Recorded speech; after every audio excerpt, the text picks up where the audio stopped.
Good day, I'm here to remind you about various issues in the estate planning space. Firstly, if you have an interest-free loan to a trust, don't overlook the implementation of Section 7 capital C on the 1st of March 2017. This deems a rate of interest at the official rate to low or zero interest loans to trusts, and from July last year also to companies in certain circumstances.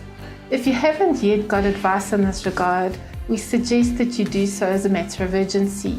Another change that's happened is the increase in the estate duty and donations tax rate with effect from the 1st of March 2018. This is a suggestion made by the Davis Tax Committee, which Treasury has finally implemented. The effect is that any estate worth more than 30 million rand will be taxed at a rate of 25% on the amount of 30 million rand or more, and any donation of more than 30 million rand will be taxed at 25%. This is an increase from the rate of 20%. However, there are certain things which the Davis Tax Committee recommended which have not yet been implemented and therefore have not changed. Hence, the individual allowance for estate duty remains at 3.5 million rand and the allowance for couples at 7 million rand if the first dying spouse doesn't utilize their allowance elsewhere. In addition, donations between spouses remain exempt from tax in spite of suggestions that the circumstances in which such donations can be made should be narrowed. And also, the estate duty exemption between spouses remains in place. This means that on the death of the first dying spouse, if they bequeath their estate to the surviving spouse, there is no estate duty. However, the estate duty is not avoided.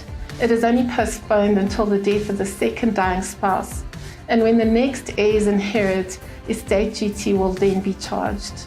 At this stage, none of the other Davis Tax Committee recommendations made in the first and second reports on estate duty have been implemented. So, the spousal exemption from estate duty remains in place, so that estate duty is postponed until the death of the surviving spouse. In addition, the spousal exemption from donations tax was not narrowed as has been recommended. Also, the conduit principle, in terms of which trust income awarded to beneficiaries is taxed in their hands at their marginal rate, has not been removed. This makes it quite difficult for us to give advice, because for the past 5 years the Davis Tax Committee has made recommendations, some of which have been ignored by Treasury and some of which have been directly contravened. In other words, the lack of clarity regarding certain proposals affecting trusts and general estate planning remains.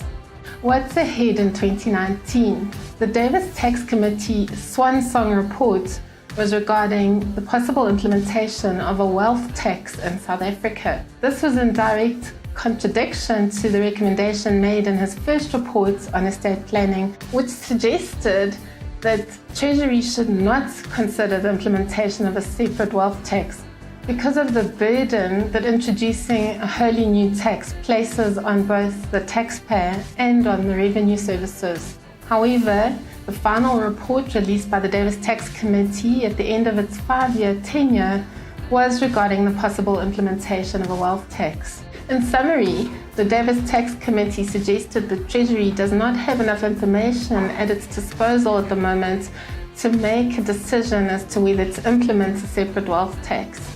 What Davis recommended is that from 2020, SARS collects information regarding the assets of taxpayers, and that from 2020, all taxpayers are required to submit to SARS a statement of assets at market value.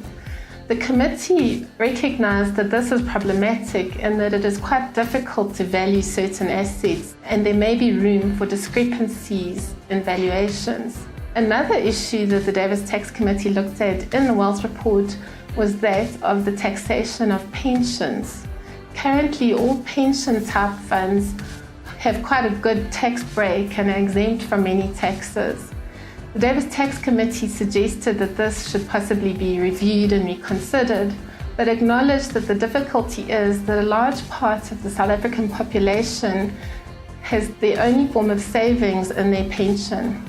The consequence is that any pension reforms may impact the lower scale of the economy, which are not the people who SARS is trying to tax further. Another issue to take into consideration is that published in the Taxation Laws Amendment Bill in July 2018, which picks up on something that was first mooted in last year's Taxation Laws Amendment Bill and was then shelved because of a lack of clarity and greater complexity. In a nutshell, the proposed change was to treat all distributions to South African residents from offshore trusts or foundations as income in nature.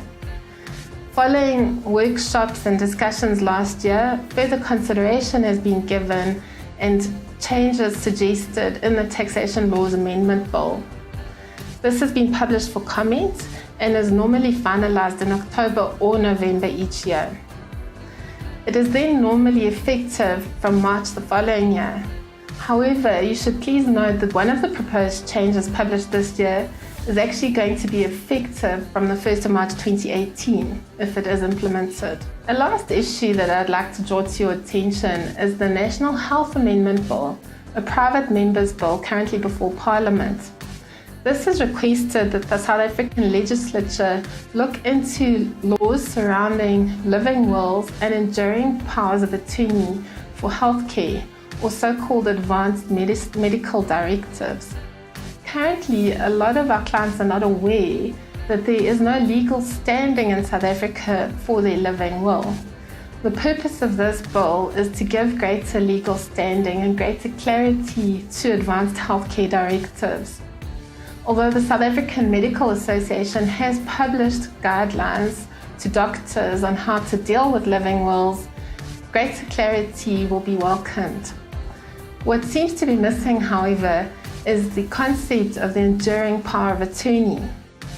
I'm not sure if all of you are aware that a power of attorney, a general power of attorney, becomes invalid in South African law, either when the grantor of the power of attorney has no longer any mental capacity and therefore cannot ratify the actions of their agent, or on their death.